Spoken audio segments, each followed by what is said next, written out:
Hey everybody, it's your girl Bunny. To all of my returning subscribers, hey, how you doing? And for those of you who are new to the channel, welcome. Kick your feet up, subscribe to this family-friendly channel, and don't forget to click the notification bell so you don't miss any posts. Also follow me on Instagram at the same profile name so you don't miss the sneak peeks of what's coming up next. And this video is the long-awaited Queen Sugar Season 5, Episode 1, entitled Late February 2020. I give a recap of the entire episode with photos offset to the side, and then I give my review at the end. No need to dig around. I have all of the minute marks in the comments. It's all coming up next. Nova is in deep meditation, praying and meditating to her ancestors, thanking them for courage and power, and also moving forward to more courage, more power, manifesting things for the future. And as a sacrifice, she cuts a lock of her hair as a sacrifice, saying, out with the old and in with the new. Ralph Angel enjoys reading a nice book before being interrupted by Blue with his Darth Vader impression, letting him know that breakfast is now ready. They surprise Darla in bed with a nice breakfast in bed and share some family time. And for the first time in a long time, we hear those words from Darla when she says, I'm happy. And it really hits home for the audience. Hollywood and Vibe prepare some treats along with some small talk. They are celebrating Charlie's new term and also the fact that they've learned that St. Joe was named after a black woman. They're so happy to get their company up and running, that their love spark is back, and that they can continue to grow as a couple. It's reported on the news that after Bordelon successfully moved the budget to delay the movement on the upcoming highway, that now the focus has been on the St. Josephine courthouse, where they're having a closed-door hearing. Charley calls Micah and he apologizes for being MIA for some of her events and the dinner that she invited him to last night. He says that he's been super busy with school, and she says, well, it's almost been 2 months since they've connected. And Charley jokes that if he was going to be away this much, he should have just went ahead and went to Harvard. As soon as they start some dialogue, unfortunately, Micah has to quickly get off the phone.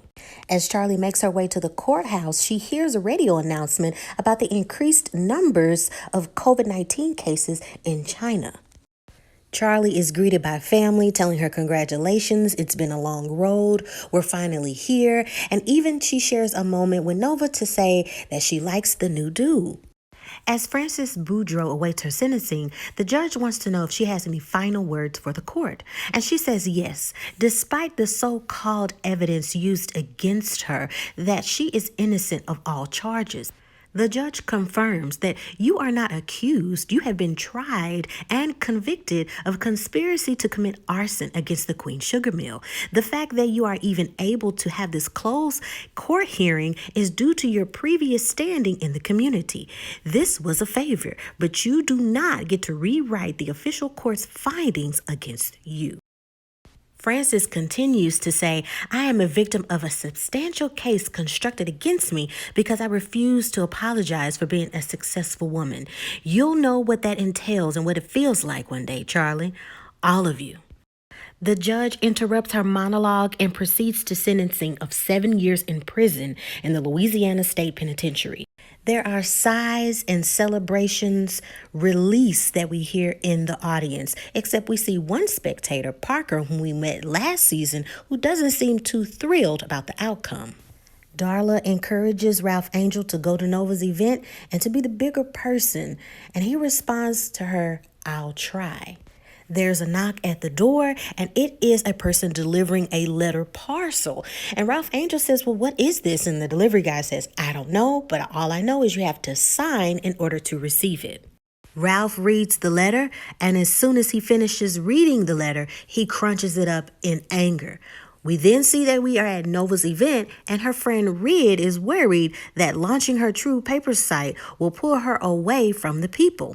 When Nova thinks the exact opposite. She thinks that it's keeping her connected with the ninth, and it's something for us and by us and for the people. Nova looks on as her friend Carmela drills Calvin about if he's a good cop or a bad cop and the role he plays in making sure that he treats people fairly. He states that he feels that good cops must continue to be good cops because the end goal is creating good cops. Nova says, break it up. Let's stop drilling him right now. Everybody gather around. Let's discuss this launch of True Papers. She then goes on to say that through self-expression and her mistakes along the way, it made her who she is. She wants the community to have a forum and use it as a digital advocacy in its truest form and be able to use it whenever and wherever it is needed. The venture was named after her mother, Trudy Bordelon, and as she's speaking, Ralph Angel enters the room. She says Trudy was a very outspoken person and she was a beacon of truth. She then goes on to talk about the memories of her mom. She says, I want these papers and I want this platform to serve for the people and to make sure it keeps going. All of the proceeds from these memoirs will make sure that the papers remain independent as an independent publication. Noah begins her paper's presentation, and when she starts it, Ralph Angel gets eye contact with her, nodding her to come away to the side so he can speak with her in private, and it makes Charley follow. Ralph Angel tells them that it's starting. Look. And as he says that, we notice that everyone in the room is starting to get alerts on their phone. Charley calls an emergency council meeting because half of the Black-owned farmers received a notice evoking the eminent domain seizure of their land. But I can tell from the body language that Councilman Jackson Fortuneau is more concerned about his beauty rest. And Jackson says, I tried to warn you, councilwoman, that the red tape would only hold back the Bankington Group for so long. You gave the farmers a false hope. And Charley says, well, at least I'm trying to help. What are you doing besides advocating for this highway and saying that the highway is going to help everyone? Ralph Angel says, you know what? We all thought we would have time to figure this out. We all thought that we would have a moment to get this highway built in another place or not built at all. And none of you are trying. None of you are trying your best. And Charley says, well, I am trying. Ralph Angel says, yeah, you're trying to help. But where are the other councilmen? The other councilmen aren't saying anything. It's going to take more than just you, Charley. What about the rest of the councilmen? You all have to agree to do something. Ralph Angel sets fire to the letter parcel, and he sheds some tears out of frustration.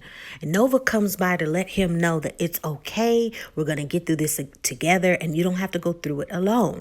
And he says, my father gave his life, his tears, his blood, everything to make sure that he could pass this down. And he gave it to me, and I'm willing to shed some blood for it too. This is my land, period. And Nova says it is. We're going to get through this together and everything will be okay. I just pray that we can work through this together and that you can one day truly forgive me. And Ralph Angel responds, I'll try. Charley and Parker argue two of the following: to keep the highway as the people voted and to move forward as peaceful as possible, or to stop it, helping small farmers and other areas of land as well. Parker argues that they want the eminent domain enforced to proceed now so those affected will have plenty of time to make arrangements. And Charley says, well, wow, thank you. But Nova says Oklahoma. And the judge wants to know, what does Oklahoma have to do with St. Joe? And she says that recently I published a memoir on the Bankington groups and how their disregard for the local environment affected the land. This area that they had their endeavor on is categorized now as Cancer Valley, which then Charley argues, which confirms their reckless behavior. They continue to argue on that this is one isolated circumstance, says Parker. There were other endeavors that had no types of negative influences on the land. But Charley urges that St. Joe needs more time to complete an independent environmental impact report before anything moves forward. The judge rules that everything will pause until the independent environmental impact report is completed and ordering a proposal to conclude alternate routes for the highway that don't include the Borderline farm, and that will impact the least amount of people and their land. Parker congratulates Charley in the hallway by extending for a handshake, saying, wow, this victory in the courtroom and the conviction all in 1 week. Congratulations. And she extends her hand for a handshake, but Charley isn't having it. And she wants to know flat out, what do you want, Parker? And Parker says, well, I want respectfully a conversation alone. But Nova says, you don't get to dismiss me ever. So whatever you have to say in front of her, you can say right here, right now. Parker says, fine. I think we can find some areas in which we agree. But Charley is doubtful, and Parker extends the invitation and says, if you change your mind and you want to talk about it, make sure that you call me anytime and I can meet you anywhere. The fellas meet up to paint Hollywood's man cave, and they even tease him about, hey man, how many times are you going to change your mind about the color of these walls? And Hollywood says, well, I don't know. I have one color in my mind, but it looks so different when it's actually up on the wall. And they share some laughs and saying, whatever, man, we'll just help you get it done. And Ralph Angel says, as soon as I get further, it's always something around the corner even worse. And Parcell says, hang in there, man. This is just the beginning. We haven't even started this battle yet, but you just hold your head up and we're gonna get through this together. Ralph Angel says that he has to go home because Blue is cooking dinner, and Hollywood jokes about how Blue is very punctual and very serious about people being on time when he cooks. So Ralph Angel says, hey man, I'll check y'all later. Y'all stay on the up and up. I'm headed home. Nova and Calvin get situated in their new relationship and their new living situations that they have. Nova can't stand him eating in the bed, having a TV in her room, and him eating over her silk pillow that she uses for her hair when she doesn't get to wrap her locks. And it's one of the things he has to add to his list of things that she needs in her home. She even says that they're behaving like an old married couple, and it's something that's kind of unsettling for her. Blue says a prayer before they eat their dinner. And after he says the prayer, he says, Dad, I want you to say the prayer next time because you don't even say the blessing. He says, well, I say the blessing. He's like, no, you've never said a blessing over our food. And I've never seen you say a prayer out loud in front of everybody. And Blue says, well, you're happy that today went well, right? He's like, yeah. He's like, well, that's something to be thankful for. So why don't you just pray about that? And Ralph Angel says, okay, I'll say a prayer. Lord, thank you for the good news that Charley shared with us today. And also thank you for my wonderful family and the love of my life. And Darla looks at him with such heartfelt just love as she looks into his eyes. And they say amen. And it's this endearing moment that Darla and Ralph Angel share at the table. Parker meets with Charley to talk, and Parker wants to know if she's rebuilding with the large insurance check that she has on the way. Parker wants Charley and her to start over because she feels that they got over on the wrong foot. And Charley believes that she's trying to save St. Joe while Parker is trying to destroy it. And Parker believes that she's trying to help St. Joe by pushing them into the future, by breaking this sentimental dependence on land based upon the economy that wasn't built and designed for our people. She tells Charley that keeping St. Joe tied to farming is so Booker T. Washington of her. And Charley says, oh, so you think you're just the W.E.B. Du Bois himself, huh? You're the one to lead Black people to the new construction. Is that right? Give me a break. You claim we are going in the same direction, but taking two different ways? I mean, is that right? And Parker says, I believe that the truth is the best thing, no matter how painful, because it's a gift. You should argue the same thing. And as a matter of fact, your sister argued the same thing in her memoir. And Charley says, okay, wow, you're invoking my sister's words as a camouflage, as a threat. That's very clever. And Parker is just like, I'm here to sweeten the deal. We have decided that we are willing to put aside the eminent domain and put that off the table to speed things up and pay double of what the government will pay. And that way everybody wins. And Charley says, your econ rules and schooling, You think that's the best thing, but you're not seeing with your eyes how it all plays out. I invited you here to see this damage that Francis did so you can see everything, but you're not looking at the reality of a lot of stuff. Not just the meal, but it was the pride, the ownership. Everything was just gone, and it wasn't just about me and something that was mine. It was ours. And we're not taking that deal. And Parker says, "Oh, are you sure? Do you speak for St. Joe as a whole? Are you sure?" She warns Charley that the fight has just begun. Charley says she knows how to fight, and Parker says, "We'll see about that. We'll see." Micah's study break is interrupted as his friend is telling him, "Hey, we've got to go." And Brother Nate added on some info. And this isn't even our official schedule. So they get ready to leave to do what they need to do.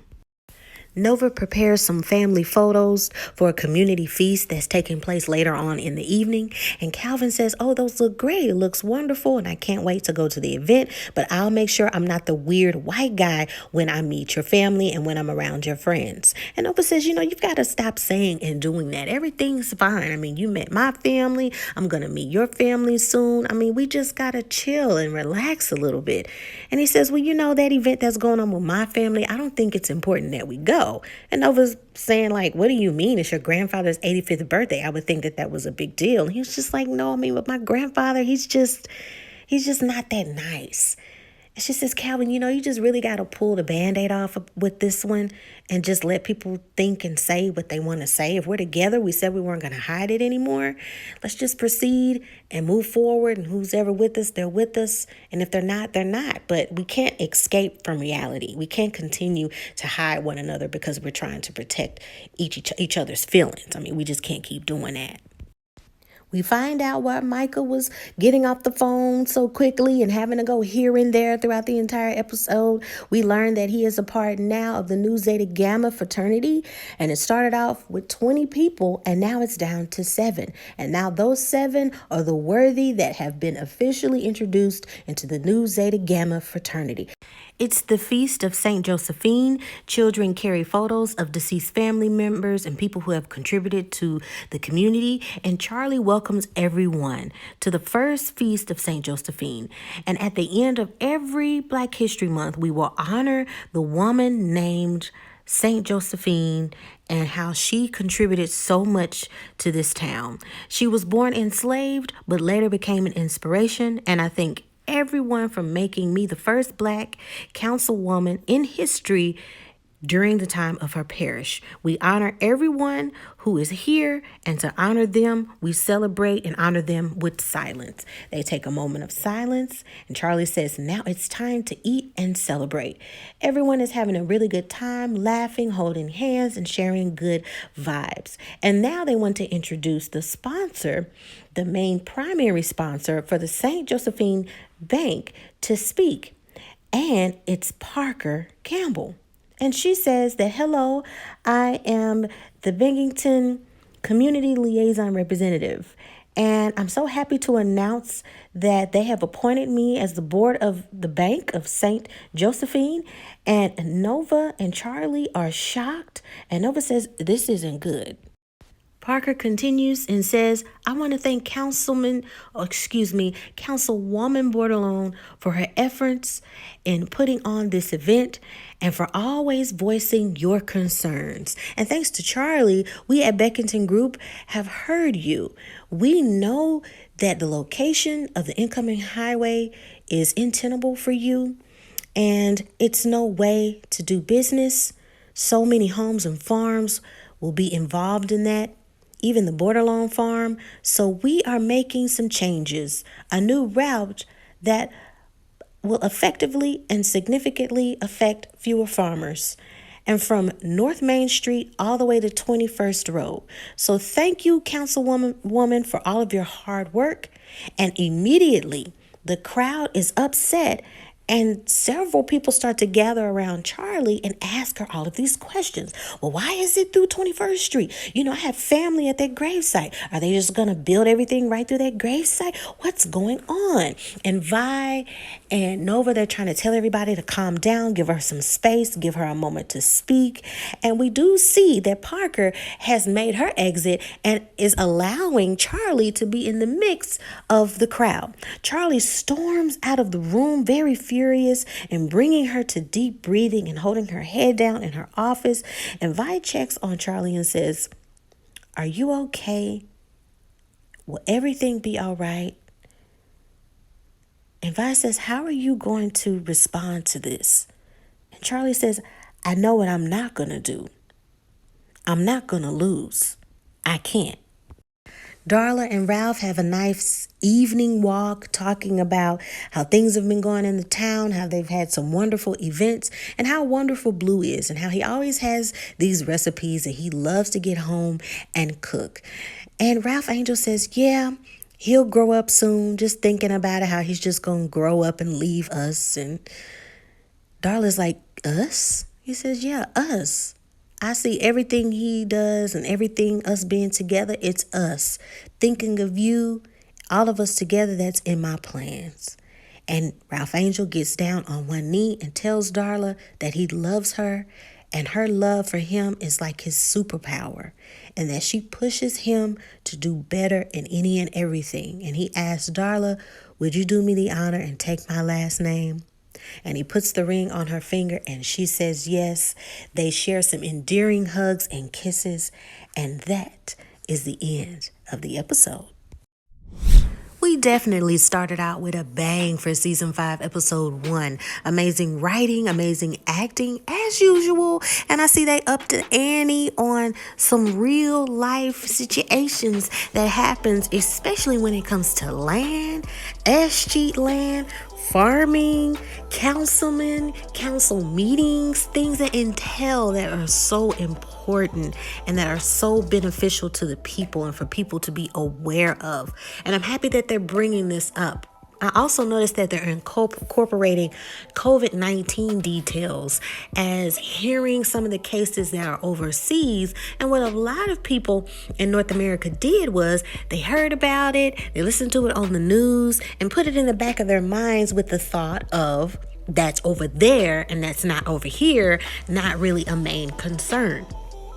But I could tell you firsthand that when it comes to anything dealing with diseases, especially when it comes to a virus, it's really, really important. It should always be taken seriously, no matter how far away you are. So I think that they're going to show us this transition of hearing it on the radio to it finally reaching where they are, thinking of it miles and miles away, and then it being close to home. It's pretty scary, and it seems as if they're gonna write that to where we can see how full circle, how quickly a virus can be dangerous, and how quickly when it comes to very high populous areas, and when it comes to travel, when it comes to all of those things must be under consideration. So it's wonderful that they incorporated that, and also that they were able to finish a lot of the production, seeing how productions were shut down due to COVID-19. I'm not 100% sure when they shut down production for the show, but I do know that it slowed down their production and that they were really unsure about how much they would be able to finish, as well as other shows as well. A lot of shows that I was going to review actually got postponed, and I talk about that on the home page of my YouTube channel. We're talking about The Handmaid's Tale, we're talking about Star Trek, Picard, so many other shows that were postponed due to productions and things shutting down. So it was kind of eerie to hear that from a beginning, quote unquote, standpoint of how it started to evolve and we started to learn more about it. Going into Vi in Hollywood, it was good to see that they're still rekindling everything with their love and then in their relationship. Micah being away at school, and I had that feeling that at the beginning, he's getting off the phone, he has a friend saying we gotta go. I kind of had the idea that they were pledging and that they were trying to be in a fraternity. So I was just like, I think that's what they're doing. If any of you have been in an institution, especially a college, if your friends start acting funny and they're always leaving at the same time or the weird times and they're doing certain things, you're like, something's kind of fishy. I kind of know what's going on. I found it interesting how Charley continues to bring up Harvard.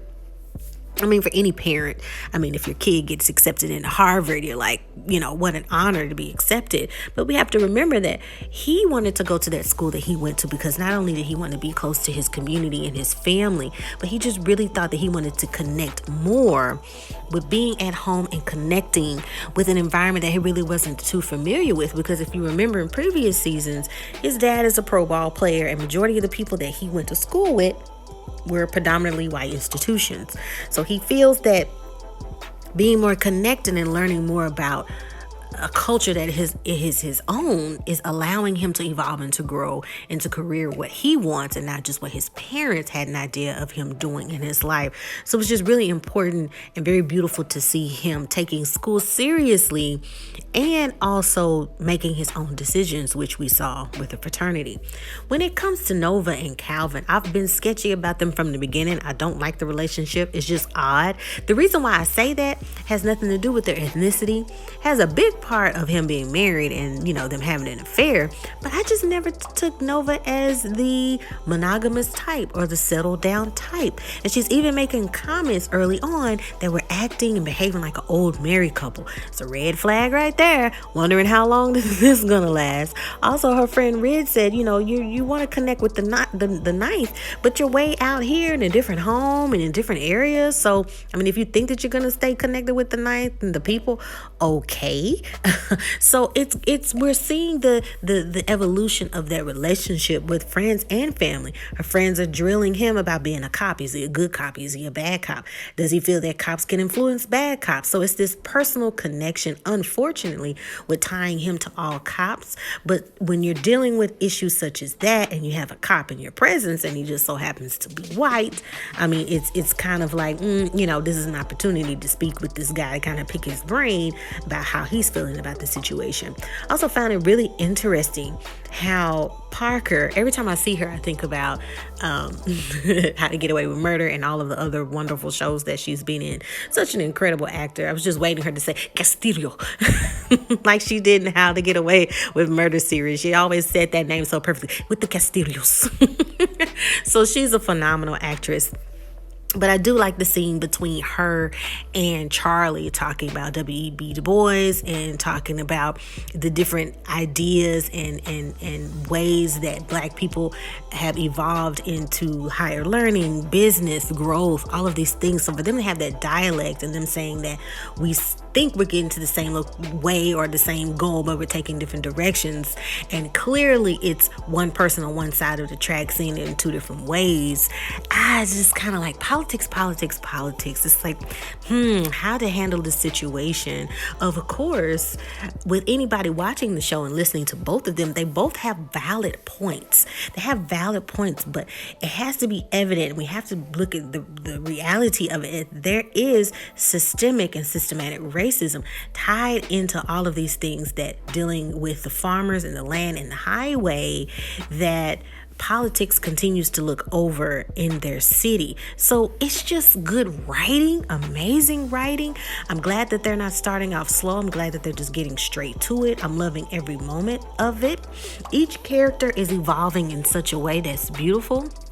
Ralph is so connected with that land that it kind of worries me in a way that he's saying, I'm willing to give blood for it. I'm willing to do that. And it's kind of like, where is his head out and what is he thinking? Is he okay?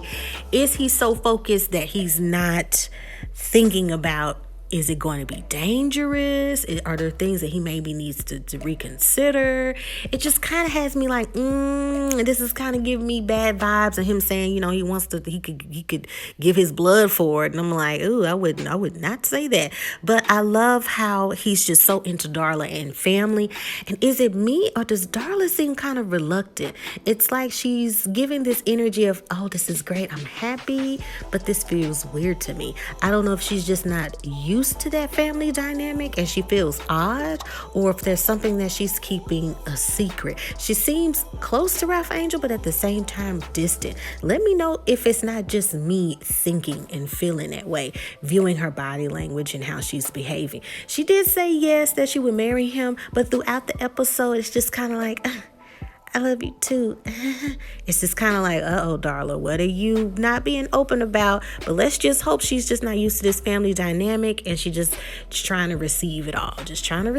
So let's just stay positive about the character, because, this past few seasons, Darla, she disappointed a lot of people and we wanted her to move on. It was just hard, but, forgiveness. So we're going to just keep pressing forward. Let me know what you think. I thought this was an amazing first episode. It's like a present day good times, pretty much. I mean, it's just the struggle. You want this family to win so badly. You want them to have some victories. So to see some victories was great. I'm not gonna be surprised if Frances has some stuff under her sleeve, because just because she's in jail doesn't mean that she doesn't have the communication with people that she knows, because it takes somebody to know somebody, and I believe that she's gonna do it. I think that's why Parker kind of gave that look after she received her sentencing, because maybe she could sense the calm before the storm. Let me know what you think. Get ready for episode 2 next week, and also check out other shows on the playlist. Check out Bell Collective, also on the OWN network. Check out that playlist. And also, if you never saw the dating show Ready to Love, make sure that you check that out as well. Let me know your thoughts. In the meantime, take care of yourself and others. Follow me on Instagram and take care. I'll see you next time. Bye.